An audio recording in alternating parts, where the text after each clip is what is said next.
Boa noite, vamos esperar um pouquinho. Cris, Jailma, Paula, Sica Malaquias, Cati Anjos. Boa noite, gente. Vou chamar a Cris, tá? Ela já entrou e aí...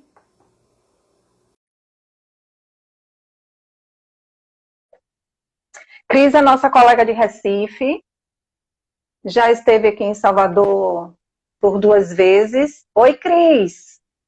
Oi, Celeste. Tudo já é por aí, minha amiga? Tudo em paz? E por aí? Tudo tranquilo. Que bom te ver por aqui mais pertinho. A gente tem se falado, mas vendo você sorrindo sempre é bem melhor. Tudo É, tranquilo, todo não é? mundo, todo mundo em isolamento, mas tudo tranquilo. Aí um abraço para todo mundo aí desse Brasil, um abraço para o pessoal que a gente trabalha, né? Um abraço para todo Aham. mundo. Cris, eu estou muito feliz de tê-la aqui em nosso diálogo, nossa conversa, certo? Eu estava antes falando que você já esteve aqui em Salvador por 2 vezes, em 2 encontros que nós fizemos, no terceiro encontro e no encontro nacional. E para a gente foi um encontro e uma aquisição muito bacana de ter você aqui em nosso encontro, porque é de uma presença muito marcante, certo? Então, vou começar te Obrigada. apresentando enquanto as pessoas vão entrando e a gente também começa a discutir a nossa temática, tá bom? Nosso tema de hoje. Cris é bacharel em serviço social, não é isso, Cris? Também é psicopedagoga, além de ser psicopedagoga, Cris também tem formação em educação especial inclusiva, tem especialização também em pedagogia hospitalar, um aprofundamento no programa internacional de capacitação da Coniquem, e para a gente é uma honra muito grande ter você aqui. Você também fez o curso de aperfeiçoamento da UFMG, e para a gente é um grande ganho conversar e dialogar com você um pouquinho essa noite, tá bom? A gente vai falar sobre as questões dos grandes desafios e as possibilidades de se implantar uma classe hospitalar, e eu tenho uma enorme satisfação de dizer que aqui em Salvador a gente passou por vários processos aqui na implantação da classe. Quando hoje a Escola Hospitalar e Domiciliar Irmã Dulce se fixou, anteriormente tinha uma outra coordenação junto com uma outra experiência da prefeitura. Então, logo depois de um pouco mais de 3, 4, 5 anos, essa formatação de construção da escola se tornou a Escola Hospitalar Domiciliar Irmã Dulce, que hoje tem um núcleo específico de professores. Então, implantar uma classe hospitalar e dela se servir de todo produto e processo de continuidade não é muito fácil. Então, a gente vai querer escutar de você como é aí em Recife, como é que tem sido esse processo, na tua experiência, o que você traz de colocação para a gente ir lendo esse Brasil na maneira diversa que ele é, né? Com um território muito grande e com muitas experiências de implantações de classe hospitalar pelo Brasil todo, né? Aí, Sim, ao passo que você for falando, eu vou deixar você falar. Se surgir algum questionamento aqui, eu vou levantar a mãozinha assim para você poder responder alguma questão, tá bom? E no caminho também, se você quiser contribuir ou mais alguém quiser Tá, contribuir, eu agradeço. isso. Né? Eu estou acompanhando e as pessoas podem dirigir, fazer perguntas. Isso, esse tempo é muito bom, porque a gente não precisa de pressa e a gente não precisa também se aligeirar com as coisas. A gente vai falando ao passo que a gente for construindo. Pode ficar bem à vontade. Certo. Eu fiz alguns apontamentos que eu achei interessante, pertinente para essa nossa discussão, porque a implantação de uma classe não é um processo muito fácil, não é? E aí, antes, eu acho interessante considerarmos, né, algumas coisas, né? Então, considerar essa extensão territorial, né, do Brasil inteiro, e aí ia ser muito interessante isso, porque quando eu estava lá no CONIC, a gente precisa fazer um projeto, né, de intervenção E aí eu precisei localizar onde era Recife no Brasil, né? E Uhum. explicar a dimensão do Brasil e explicar que cada região, as classes, elas têm formatos, né, diferentes, distintos. Né? Então, eu acho que isso é uma questão importante para a gente considerar. Outra questão a considerar são as diferenças culturais, sociais, políticas e econômicas de cada região, né? Que a gente Uhum. não pode deixar de pensar e de compreender que cada uma dessas questões contribui ou não em todo o processo. Né? E uma outra questão é o quantitativo, né? Que eu acho que é importante também a gente considerar, de classes hospitalares. E aí a gente tem uma Sim. heterogeneidade, né? Porque nós temos as regiões ou os estados que vão ter muitas classes implantadas, né? Aqueles que vão ter poucas classes implantadas e aqueles que não vão ter classes nenhuma implantada. Né? Quando a gente vai lá para a lista de Eneida Simões, em 2015, a gente vê 155 classes. De lá para cá, muitas já foram, né? A última foi, eu tenho a impressão que foi a da nossa amiga Francisca, lá no Piauí, depois de muita luta. Né? Sim. Então, precisamos considerar, nos situar dentro desse âmbito. Né? E uma outra questão que eu acho que é importante a gente também considerar, que eu acho um marco, porque eu sou uma neófita, né? Eu sou uma novatinha no âmbito da classe hospitalar. Né? Então, uma questão que eu acho um marco foi a criação do WhatsApp em 2015. Né? Eu acho que o WhatsApp ele abriu fronteiras e auxiliou muito na questão do fortalecimento do nosso trabalho, né? Porque aí Uhum. encurtou essa dimensão geográfica. Né? A gente nesse trabalho, nesse grupo, a gente consegue fazer as articulações, a gente consegue fazer a divulgação dos eventos, a gente consegue socializar as atividades e informações, a gente consegue se situar dentro dos problemas regionais, né, que as classes enfrentam, ou estaduais, e aí de que forma a gente vai contribuir. A gente consegue também auxiliar no processo de pesquisa, né? Quem está fazendo uma pesquisa não sei onde, manda e a gente faz. Então, assim, a compreensão dos contextos locais, né, que também são Uhum. coisas muito importantes e que diferem, né, diferem as classes, há sempre. E aí a gente entra nessa questão da heterogeneidade. Então, assim, eu acho um marco, e aí, por que eu estou dizendo isso? Porque em 2014, quando nós começamos a fazer a implantação da classe, a classe CMA é a primeira de Pernambuco, né? Ainda a única por enquanto, né? Mas é a primeira de Pernambuco. Então,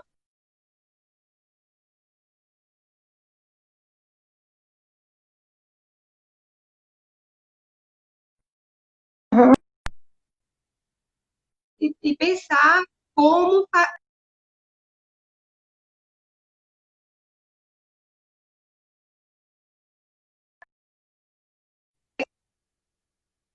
né? E não fosse diferenciado ou aquém, né? Então, assim, a gente Sim. teve muita dificuldade com as informações, com a comunicação, né? Porque a gente não tinha essa tecnologia que hoje a gente tem, então era mais aquém. Então, tivemos essa dificuldade. E aí a gente teve bastante ajuda do pessoal de lá, do Rio Grande do Norte, né? As meninas de lá, nesse comecinho. E, Uhum. e aí conseguimos encaminhar, né? Mas eu acho que eu preciso também dar uma situada rápida, né, na questão da implantação da classe, né? E aí um breve contexto histórico, não é? É Porque aí bom para a depois gente eu vou poder passar, conhecer. Uhum. pois é, e aí depois eu vou para os apontamentos, o que eu pensei, né? O que eu Tá. acho que é interessante fazer de reflexões. E Uhum. aí, nesse contexto histórico, entra o GAC, né, o Grupo de Ajuda à Criança Carente com Câncer, que faz um trabalho de humanização magnífico no hospital, né, lá no Hospital Universitário Oswaldo Cruz, no Centro de Oncomatologia. E aí eles conseguiram identificar, em 2013, que as crianças elas ficavam sem estudar, não é? E perdi o ano, porque às vezes elas passavam 28 dias só no internamento. Não é? Isso variava muito, porque às vezes poderia ser mais, poderia ser menos, e essa criança acabava perdendo o período letivo dele. Né? E fora que os pais não iam se preocupar muito com a educação quando o câncer ele já tem um estigma imenso, né? E que hoje está revertendo mais, mas ele tem um estigma.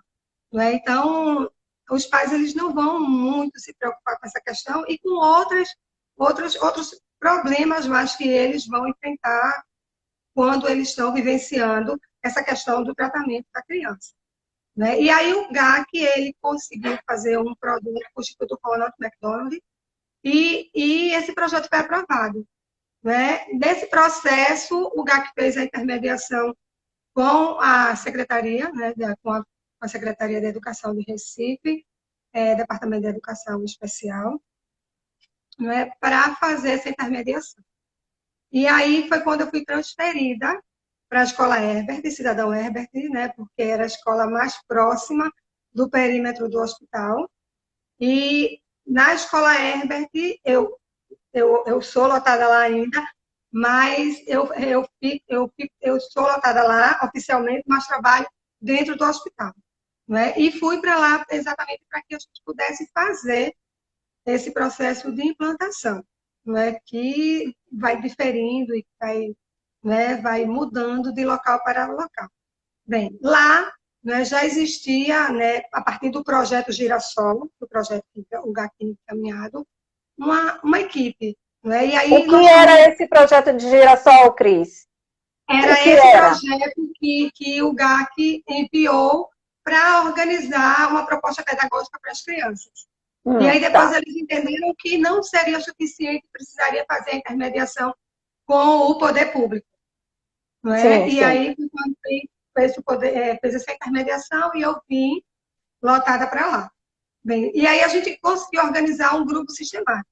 Né? E esse grupo sistemático era composto por mim, que é da prefeitura, Ana Carolina Paiva, que era gerente do GAC, e aí a gente tinha Valnéia, que foi a coordenadora científica do projeto Girassol, né, que é professora da FAFIR, e um beijo para ela, Fernandinha, né, Fernanda Loyola, que ficou como coordenadora pedagógica da classe. Né? Então, esse grupo era o grupo, vamos dizer assim, operativo, né? Que organizava, que encaminhava, porque nós partimos do zero. Né? Então, precisamos estudar, precisamos pesquisar, aprender, conhecer e montar. Né? Montar a metodologia, montar a rotina, montar avaliação diagnóstica, montar tempo pedagógico. Né? Então, tudo precisou ser discutido. Então, a gente se encontrava, eu estava lá diariamente organizando, e a gente se encontrava uma vez por semana, esse grupo, para ir discutindo e organizando, e depois eu montava e pesquisava, e a gente sentava de novo e pesquisava e estudava. Então, todo um processo, né, de aprendizado e de produção mesmo. Então, vou te interromper, pera ainda. Então, do jeito que você está explicando, dá para entender, dá para a gente entender que vocês foram formatando e encontrando o modelo de vocês, sem que houvesse outro modelo, mas com a ajuda de outras pessoas, a partir da observação empírica imersa no espaço que vocês iam atuar. Exatamente. Isso? Exatamente. Né? E aí, à medida que a gente ia tentando articular no telefone, procurando informações, bem, e aí tem esse grupo sistemático e existia um grupo ampliado. E aí esse grupo ampliado, nós nos reuníamos também sistematicamente, que era formado pelo grupo, esse grupo menor, né, o grupo sistemático, mais algumas gerências da prefeitura, e também a representante da Escola Cidadão Herbert. Né? Então, estávamos todas lá, e aí a gente ia e vinha nesse fazer, não é? Nessa organização, e até que a gente conseguiu, finzinho de outubro, vamos experimentar, né? Experienciar. E aí Uhum. eu comecei a dar as aulas às crianças, vendo, né? Já tinha organizado o espaço, já tinha passado por todas as etapas que a gente Uhum. precisava. O hospital, ele liberou o espaço, né? A prefeitura conseguiu fazer o convênio, e aí esse convênio envolveu o hospital, envolveu a Secretaria de Educação e o GAC como interveniente do processo, porque Uhum. eles estavam nessa linha de frente do trabalho. E aí comecei a organizar esse trabalho, esse acompanhamento, esse trabalho no leito e na classe, e aí a gente ia, né, encaminhando, né? Isso.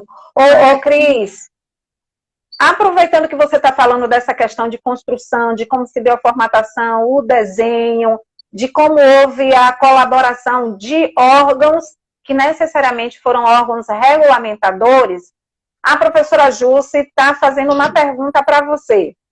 Aí nisso você já contribui complementando.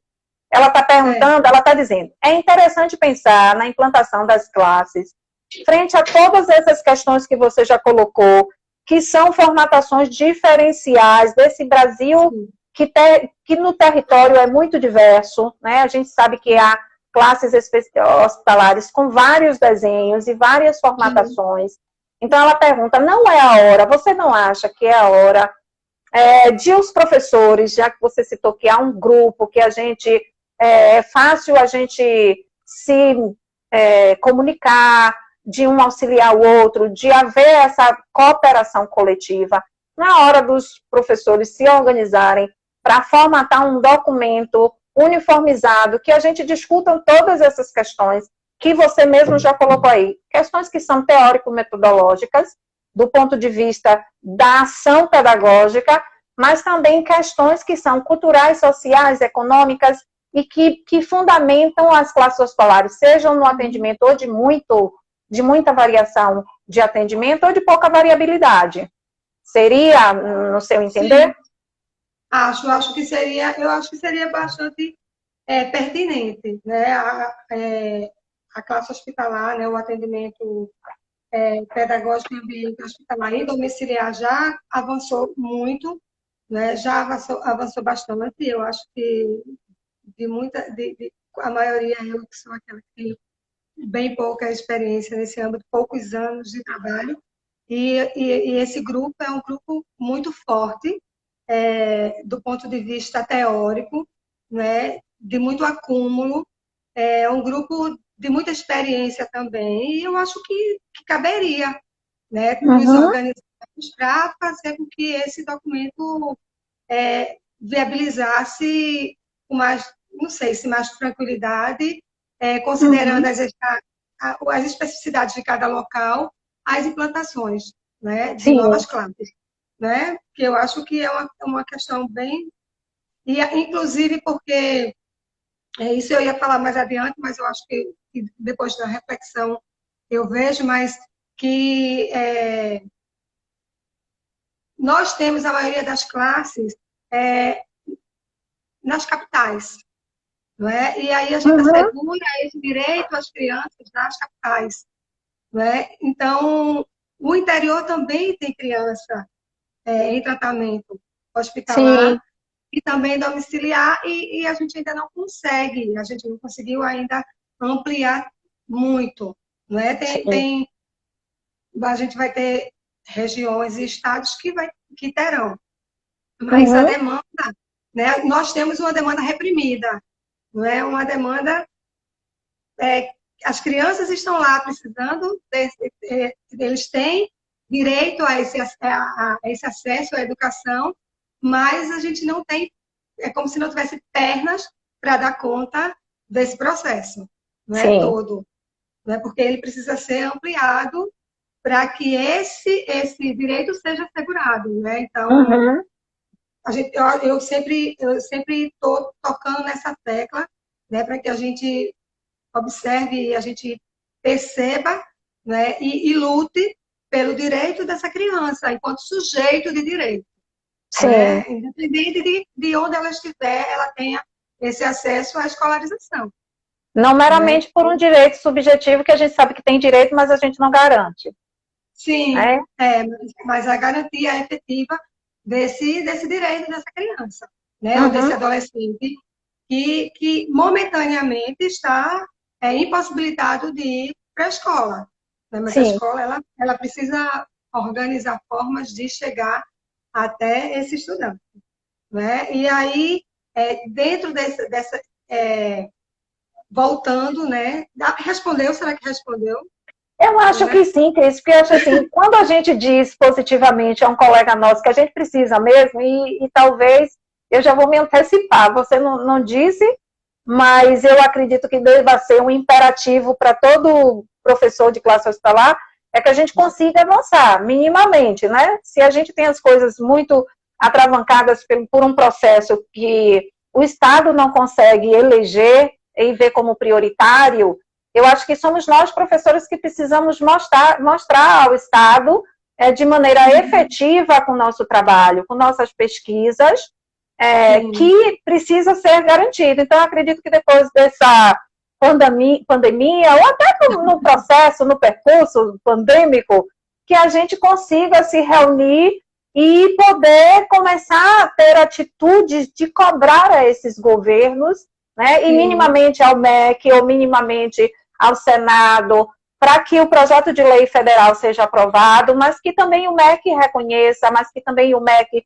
sente com professores para dialogar, que a gente possa ter essa política que não só uma consideração de referência daquele documento de 2002, e que a gente possa ir avançando no sentido de dialogar mais com esses órgãos, né? Que é tão difícil a gente dialogar com os mais próximos, o mais distante, quando a gente pensa em Brasília, parece que a gente está pensando em um lugar fora da estratosfera. A gente pensa que é outro lugar fora do universo, mas não é logo ali.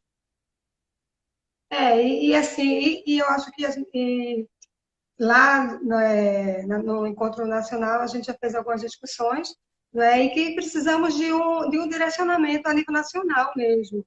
Né? Claro, considerando todas as diferenças, todas as peculiaridades, mas precisamos, né, avançar nesse sentido. Né? Inclusive, seria inclusive uma forma de fortalecer esse trabalho, não é? Esse nosso trabalho, não é? Pois é. Então, aí continuando, né, eu trago umas reflexões, né? Eu trouxe umas reflexões que a gente pudesse ver, né? E aí, assim, antes de ir para essa reflexão, eu acho que a gente pode, por exemplo, cada lugar, né, como a gente está falando, ele tem uma formatação. No Chile é totalmente diferente daqui, né? É bem diferente a forma como eles se organizam, né?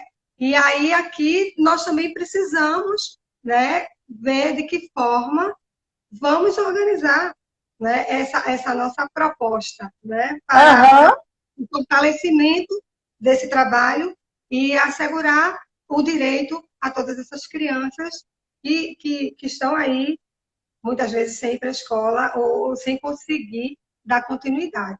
Né? Porque a gente precisa procurar e fazer com que dê continuidade. Né? Tem que ter as duas coisas. Né? Bem, eu trouxe a primeira reflexão, né, que é uma reflexão lá daqui de Pernambuco, né? E aí eu não sei também se caberia para todos. Não, é bom você trazer do seu local, porque assim, Cris, é o seu local que vai auxiliar o mais geral, né? A gente vai do local para o geral, que é para a gente ir construindo nossos olhares. O meu muda o seu muda o meu, e assim vice-versa. A gente vai mudando o olhar para o olhar do outro. A primeira reflexão que eu trago é o seguinte. Quando a gente começou a organizar o trabalho, e aí nós conseguimos identificar que existia, né, um decreto do Estado. E aí, esse decreto era de 2006. Né? E aí, eu não sei se essa mesma questão, por isso que eu trouxe uma reflexão, eu não sei se isso também aconteceu nos outros estados, mas com a alteração né, da questão da política inclusiva, né, a política nacional inclusiva, Sim. o nosso Estado ele precisou também fazer a adaptação, não é? Aham. A essa questão. E aí, nesse documento, nesse decreto de 2006, que foi publicado, tinha lá pautado e instituído as salas de recursos, né? Uhum. O transporte adequado para as crianças que dentro desse contexto, né, da política nacional inclusiva, o atendimento domiciliar, não é? E a classe hospitalar. Uhum. E aí, né? Então, mesmo com a força desse decreto em 2006, ficou uma lacuna, porque, na realidade, esse direito não foi assegurado.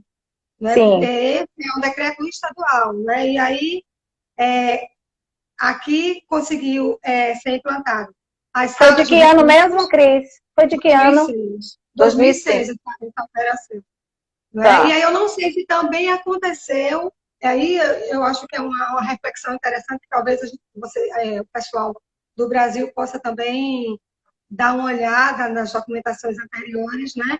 E Sim. aí foi implantada a sala de recurso, foi implantada o transporte, mas não foi assegurado, né? Nem o atendimento domiciliar, nem a classe hospitalar. Né? Então Sim. ficou uma lacuna, porque existia a demanda já existia, mas não foi implementado. Uhum. Então, foi implementado pela metade, né? Então, no âmbito da educação especial, foi implementado pela metade. Então, eu trouxe essa reflexão, porque eu não sei como, né, como se deu esse processo no Brasil inteiro, né? Mas em Pernambuco, apesar de estar, né, definido por lei, teve um distanciamento, né, Uhum. da implantação, porque Mas a eu implantação acho, Cris, só veio acontecer em 2014. tá.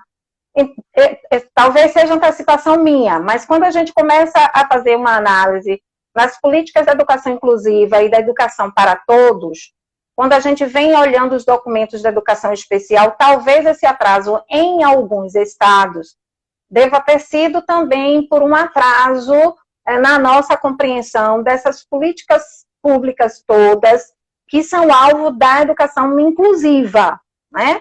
De todas as leis que são promulgadas a partir do direito da criança e do adolescente, eu acredito que os estados, eles caminhem, de fato, passo a passo, e não considerando para e passo as leis que vão sendo criadas.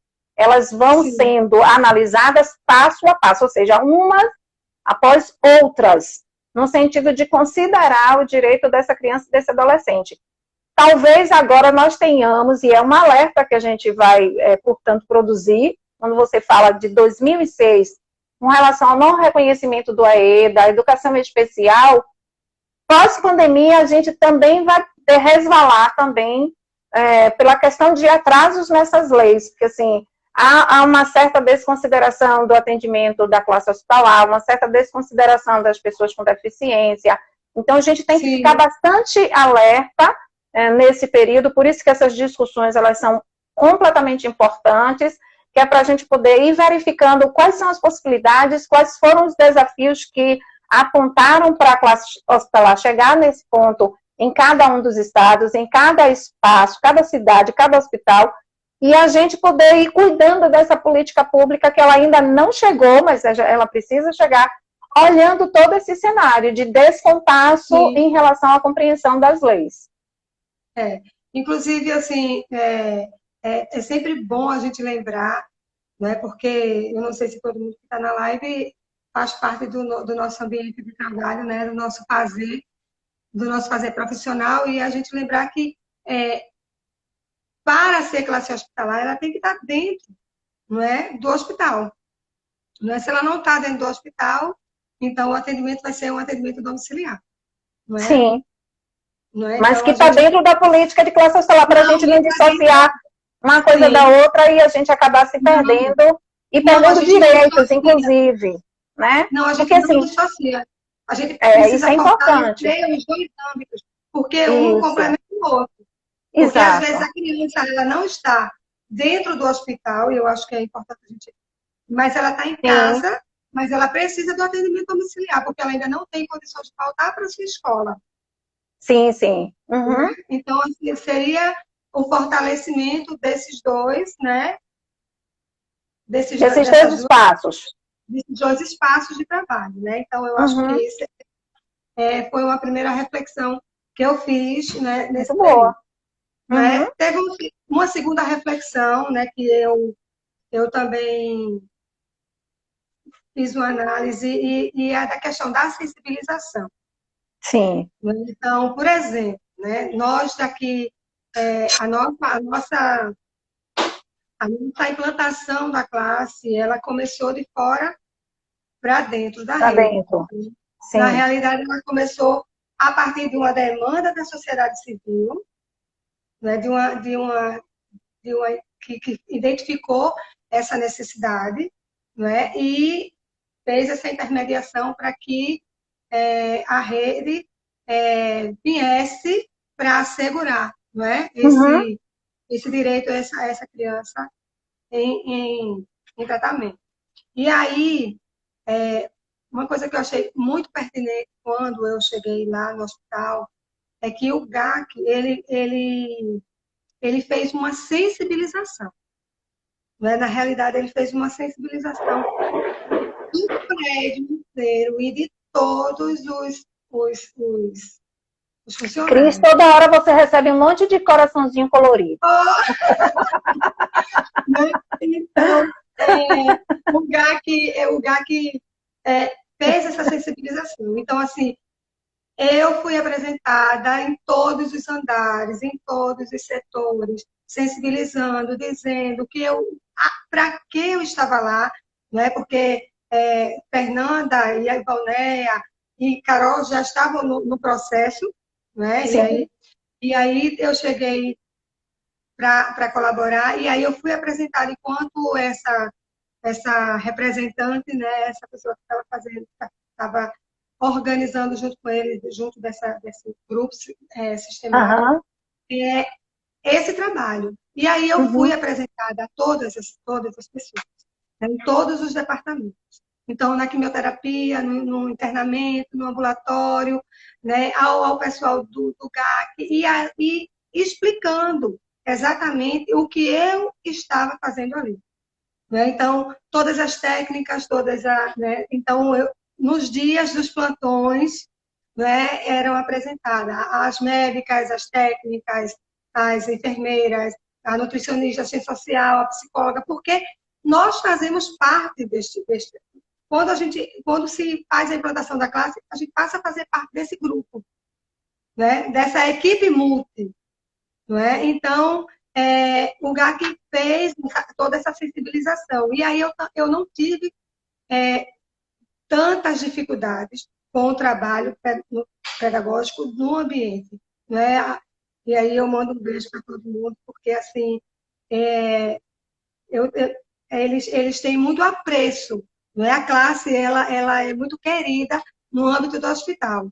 Né? Tanto é Sim. que as médicas, a gente precisou mudar de andar, e fez uma ampliação, e as médicas receberam metade da sala delas, porque elas disseram que o trabalho é muito importante, esse trabalho de escolarização é muito importante para as crianças, né? Para o tratamento, para o bem-estar Uhum. dessas crianças. Né? E aí, né, eu senti essa dificuldade na rede. Não é? Então, na rede, nós não tivemos a oportunidade. A dinâmica, o corre-corre, a agonia, as demandas, não houve tempo de apresentar esse serviço a cada Para a rede. gerência, né? A Uhum. cada gerência. Né? E eu acho que isso é uma questão importante da gente pautar, né? E uma questão da gente pensar, né? De sensibilizar e de dizer, né? A essa rede que esse trabalho está chegando. E em Sim. cada cada local, porque esse trabalho nosso, ele traz um rebatimento direto, né, em todas as gerências. Então, a gente trabalha, por exemplo, com a educação infantil e com fundamental anos iniciais. Então, assim, a gente vai ter um rebatimento direto nisso, vai ter tanto em uma quanto na outra, no planejamento, né? na lotação, seja de professores, seja de estagiários, né? nas pesquisas. Então, na própria legislação, né? Na própria legislação tem um rebatimento, né? Porque o nosso fazer, ele vai dar um embrulho lá dentro. Vai reverberar em outro lugar. Ele vai dar um embrulho na rede da insalubridade, da periculosidade, né? E aí, bem, professor, até um tempo atrás, o professor não estava dentro do hospital, então o professor não precisava de insalubridade, né? O professor não precisava de periculosidade, né? Mas na medida que o professor está dentro desse âmbito de trabalho, ele precisa da periculosidade, ele precisa, né, de todas essas questões. Então, isso também tem um rebatimento direto na legislação. Isso. Né? Então, eu acho que essa os dados financiadores, né, Cris? Os dados de financiamento da educação, né? Quem vai financiar mais gasto, né? Quem vai financiar? Pois é. Né? E de que forma isso também vai ser colocado dentro da legislação, né? Que assegure a esse professor, né? esse direito dele, né? De estar nesse lugar que realmente é um lugar insalubre, de periculosidade, difícil, né? De transitar. Às vezes de difícil acesso também, mas na lei a gente não pode... Na lei, a gente não pode ter 3 ou 4 benefícios que concorram, ou vai ser um ou vai ser outro nessa avaliação, né? Ou a insalubridade ou a periculosidade, ou é difícil acesso. Então, a gente fica sem saber, de fato, quem nos ampara na hora de discutir essa lei e nos garantir minimamente um direito.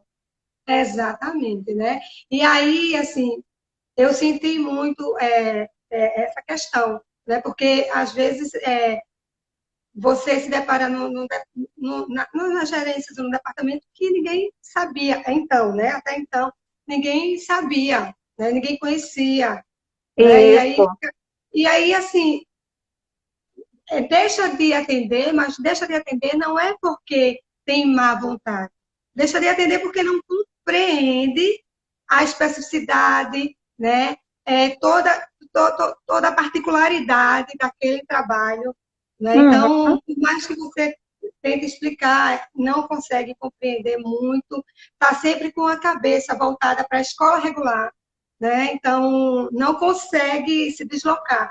Né? Eu costumo dizer que quando eu fui para lá, eu precisei me destituir, eu precisei me despir, né? de muito da escola regular, de tudo não, porque a gente aproveita, né? Mas eu precisei me despir de muita coisa da escola regular para poder, né, vivenciar com mais tranquilidade aquela rotina tão exaustiva, né? Então, que exige tanto de todos nós. Isso. Né? Cris, você não toma água, se você não existe cafezinho, né? Não existe recreio, não, e você sobe, desce, sobe, desce com a bandeja, aí foi, traz menino e leva menino. Então, é uma dinâmica muito corrida. Que são formatações completamente diferenciadas das formatações que a gente encontra nos ambientes hospitalares e nos domiciliares também. É uma formatação e tempo completamente diferente. Então, a ação pedagógica, ela não vai poder ser igual, ela vai se nutrir de todo o conhecimento que a gente tem, mas ela não vai ser igual, ela não pode ser tão espelhada ou até mesmo espelhada como a gente faz nas escolas comuns, nas escolas regulares, porque é um ambiente completamente diferenciado. Eu vou só te interromper para você avançar, só para eu responder uma pergunta de NET 0717. Ela pergunta, professora, fale um pouco mais desses direitos, porque a gente está falando da questão de adicionais salariais que incidem sobre o salário do professor e que em cada estado, em cada espaço da federação, isso é visto de maneira diferenciada. O trabalhador, quando trabalha num lugar que oferece risco à sua saúde, risco eminente à sua saúde, ele tem direito, como por exemplo, as pessoas que trabalham com produtos químicos, ele tem direito a um adicional salarial de insalubridade, porque aquele lugar é insalubre. Ele respira coisas, ele tem acesso a materiais que necessariamente o afetarão na sua atividade de trabalho. Quando a gente uma redução de sua carga horária, né? Isso, a redução de carga horária. Quando a gente fala de espaços periculosos, a gente está falando de espaços perigosos, né? Sim. É espaço que oferece perigo. Que perigo é esse do hospital? O perigo de você se furar com a seringa e ser infectado, de você cair, de você adoecer, pegar uma doença infecto-contagiosa. Então, esse é o espaço necessariamente que pode trazer perigo à sua vida. E a outra questão, na questão da quimioterapia, né, que é uma acabar sendo atingido por raios que você não deve estar naquele espaço. Então, tudo isso é colocado para o lugar do perigo, da periculosidade. No caso da lei brasileira, você não pode ter periculosidade e você ter insalubridade. Ou você tem uma coisa ou outra. A mesma coisa do lugar de difícil acesso. O que é o lugar de difícil acesso? É aquele lugar que você se desloca da sua casa, que é muito longe, é muito distante, você precisa de muito transporte, e sem contar que o lugar é difícil, tem ladeira, sobe morro, desce morro. Esse é o espaço de difícil acesso. E às vezes não tem transporte que chegue lá. Isso, né? que você vai... de carro, você tem que fazer um percurso muito longo, a pé. Isso, né? Então... exatamente. E tem também, para a nossa classe, um adicional que é daqueles profissionais que trabalham com educação especial. Então, se você faz um trabalho com a classe da educação especial, você tem um adicional de salário. Em alguns lugares, isso contabiliza 50% do seu salário. Em outros, 30%, porque insalubridade, periculosidade e difícil acesso são adicionais que adentram aí também pelo mesmo formato de valor, 30% do que você recebe. Tomara que eu tenha esclarecido direitinho isso. Eu acho que foi esclarecido, né? E por legislação, a gente não pode acumular tantas gratificações no mesmo espaço. Educação especial em insalubridade? Até que pode, mas a gente não está no lugar insalubre necessariamente. Mas está de perigo? Também está. Pode ser que seja, pode ser que alguém analise a lei e diga que você pode receber. Mas daquilo que a gente tem visto, quando se analisa o percentual da educação especial, que a gente também não precisa de outros, porque não somos profissionais, necessariamente profissionais da área da saúde. Então, é justo. Eu diria que era bom repensar. Eu acho justo, eu acho lícito. Justo e lícito. Né? Exatamente. E aí, retornando, né? No final de um ano, porque o projeto Girassol ele ficou de 2014 até o final de 2015, que era um ano. Né? E aí, nós finalizamos esse projeto, que assim, ficou híbrido, né? Ficou na transição do projeto para, né, a modalidade para a escolarização, né? 2014 para 2015 foi o período de implantação da classe. Sim. E aí, no final, nós fizemos uma pesquisa, né? E aí, uma pesquisa com a equipe técnica, uma pesquisa com a equipe multi, né, profissional de saúde, com os pais e com também as crianças. Né? Então, até hoje eu fico tristinha, porque como era muito corre-corre, a gente não conseguiu enviar para o comitê de ética e aí a gente publicar essa pesquisa. Né? Porque, assim, essa pesquisa, eu fiquei muito feliz, ficamos, né, na época, muito felizes, porque foi unânime, né, a importância da classe, que a classe trazia para aquele ambiente. Né? E aí a gente perguntava se tinha sido implantada da forma correta, se as atividades atrapalhavam em algum momento. Né? E aí tanto as equipes, as mães e as crianças disseram que não, a classe era assim, ter sido um ganho, né? Inclusive para o tratamento, porque as crianças ficavam mais abertas. Não é? Então, assim, eu me lembro de uma estante que eu fui lá no leito, e aí quando eu cheguei lá, eu disse, tá na hora da escola. Aí ela disse, eu já estava te esperando. Aí chegou a coleta de sangue, né? E aí ela colocou disse assim, peraí, professora, peraí. Olha, tira aqui o sangue. Aí a minha trouxe assim, pronto, já tirei, já posso ir para a escola. Então, assim, não tem pagamento, né? Quando você desloca essa criança dessa dor, desse sofrimento, dessa angústia Uhum. para o universo da escola dentro do hospital. Então, Isso. assim, eu me lembro que o ano passado a gente estava fazendo uma atividade na classe e foi umas brincadeiras, se a gente derrubou alguma coisa, daqui a pouco vieram as meninas da enfermagem, né, correndo, professor, o que aconteceu? E aí, na maior gargalhada na classe, eu disse, não aconteceu nada, foi só uma... Pelo amor de Deus, vocês querem matar a gente? Eu sei que a escola traz muita brincadeira, muita risadagem, mas pensei que alguém tinha caído aqui, uma bomba tinha caído, a bomba né, de Uhum. medicação. E aí, mas depois todo mundo caiu na gargalhada e disse, não, já sei, é a classe que traz essa nova vida para essas Uhum. crianças e também para o tratamento, não é? Então, eles ficam mais abertos. Então, essa questão da sensibilização, eu acho que É tanto desse importante. profissional que vai para o hospital, é muito importante que todo mundo conheça, porque senão os médicos, os enfermeiros, né, ninguém vai entender o que é que aquela pessoa está fazendo ali. Né? E aí também, do outro lado, né, a rede vai ter esse serviço e muitas gerências elas não vão saber, né, o que é que aquele professor faz, né? E onde é esse trabalho, como é que esse trabalho ele é desenvolvido. E aí, assim, muitas vezes vai travar o processo, mas não porque não compreende como importante, mas porque não compreende a dimensão e esse direito desse estudante. Sim. Né? Então, essa é a segunda questão da sensibilização, né? Da reflexão. Uhum.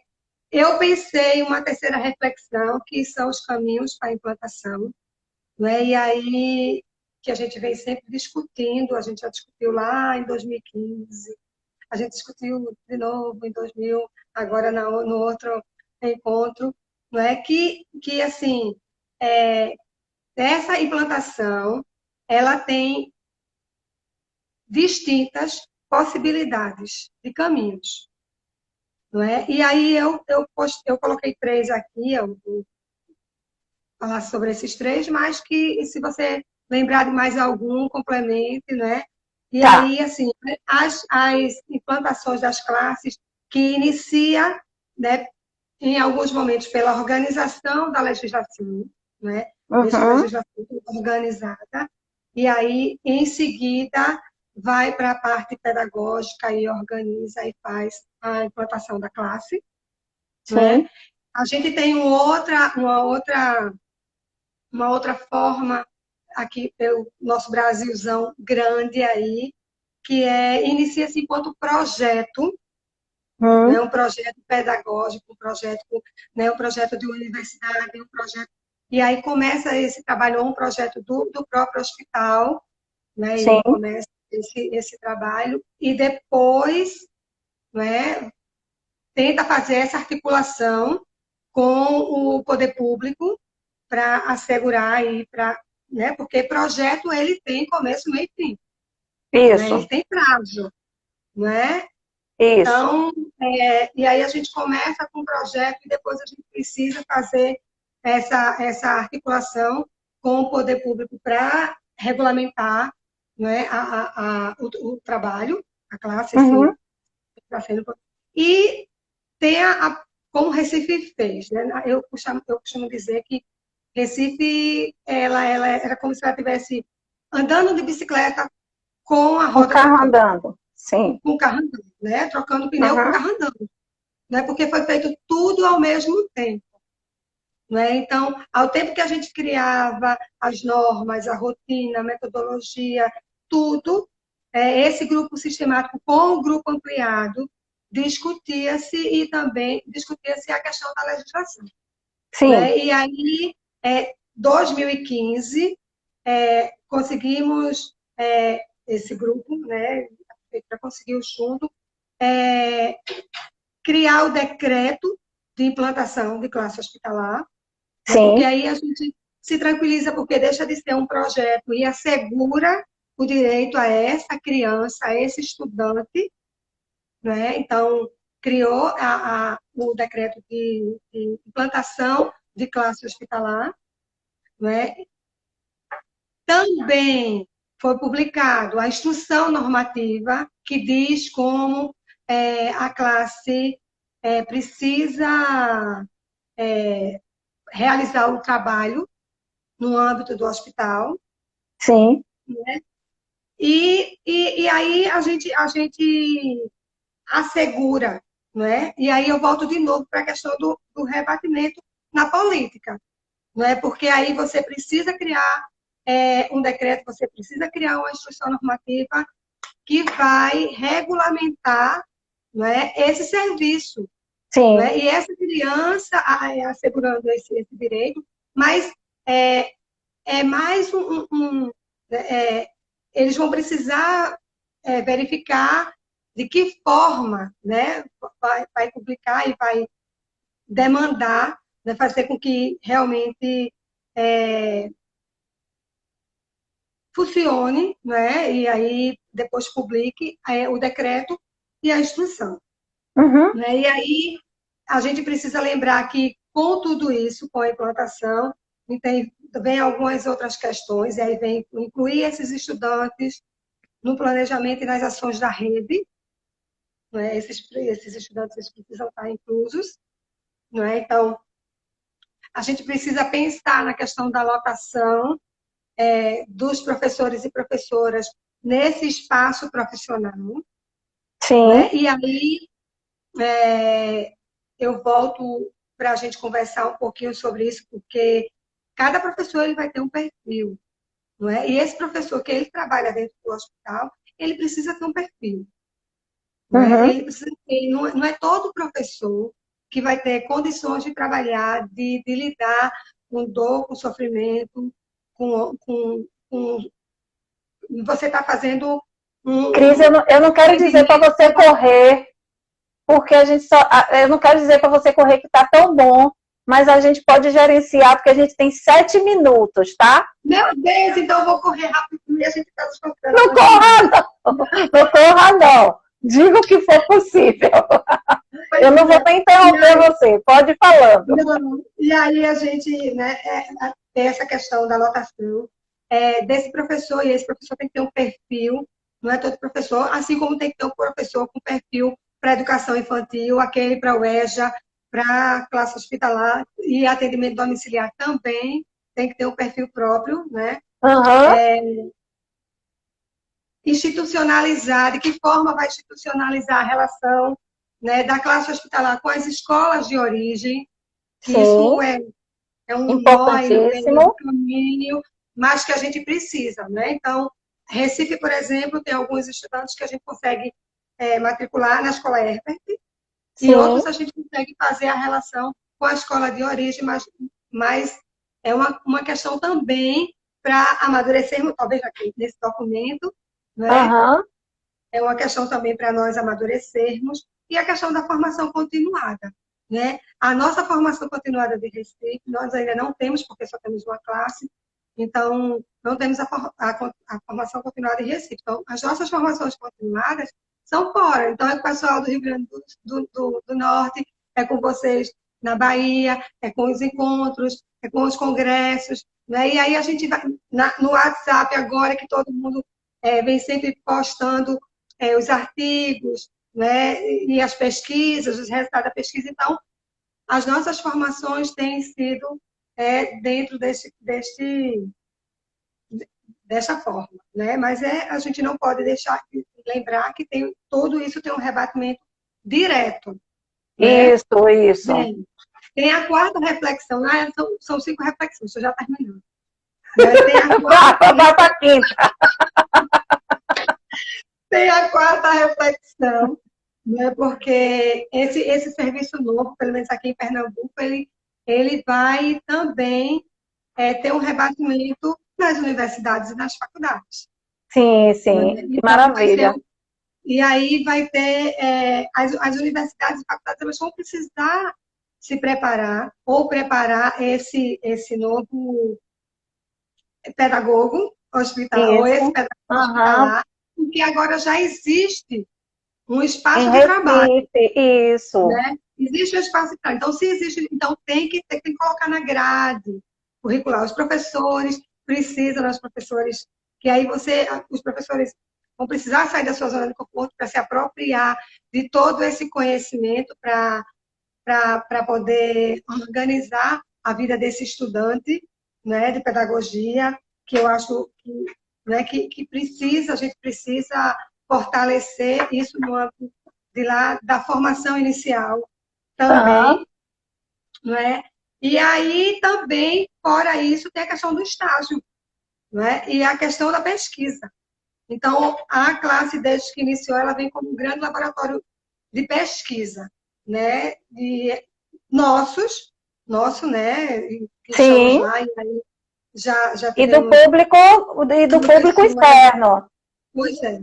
E dos estudantes que estão vindo das Isso, faculdades, e aí essas universidades, elas precisam compreender também que é um ambiente diferente, isso. né? Que tem suas peculiaridades, sua especificidade, que não pode fazer de todo jeito, né? Que tem a baixa imunidade, que está dentro do hospital, então são vários se, pode isso, pode aquilo. Existem as normas que a gente precisa seguir, e aí tem as normas do hospital, tem a norma da classe, tem a norma, e que a gente precisa seguir, porque a gente não pode Isso. colocar em risco essas crianças, né? A Cris, vida dos a 3 gente só tem minutos. 3 minutos, olha só. Antes de você. A última Vai, então diga. reflexão, a última reflexão é que dentro do hospital, né, ele traz muita alegria, a escola ela traz muita alegria para essas crianças, para Sim.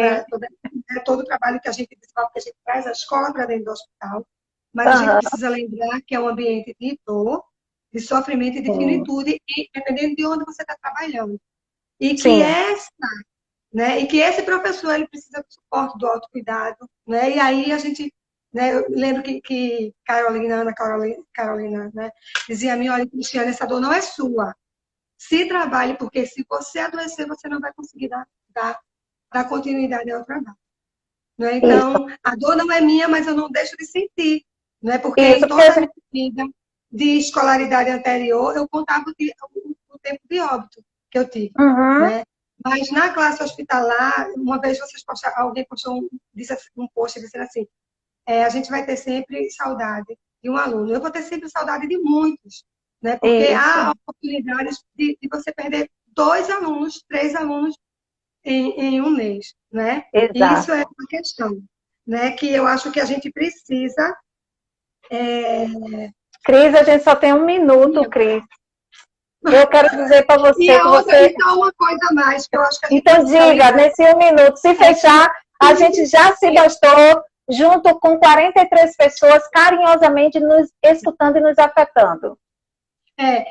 Que a gente precisa sempre pedir autorização. A Isso. gente leva mais serviço para essa equipe de saúde.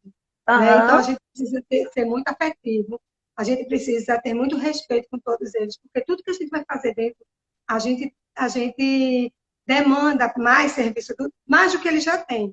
Né? Isso. Então, que a gente tenha esse cuidado com essa relação, estabeleça uma relação de muita Isso. afetividade e respeito com esse pessoal. Bem, era Que isso. essa turminha que está aqui nos acompanhando também, que elas sejam regadas por muitas luzes do universo e que a gente continue se acompanhando afetuosamente, carinhosamente, distribuindo amor, porque a gente só cresce assim. Viu? Você é um ser de luz. Muito obrigada por participar com a gente, viu? Ai, que dor no coração! Eu espero que tenha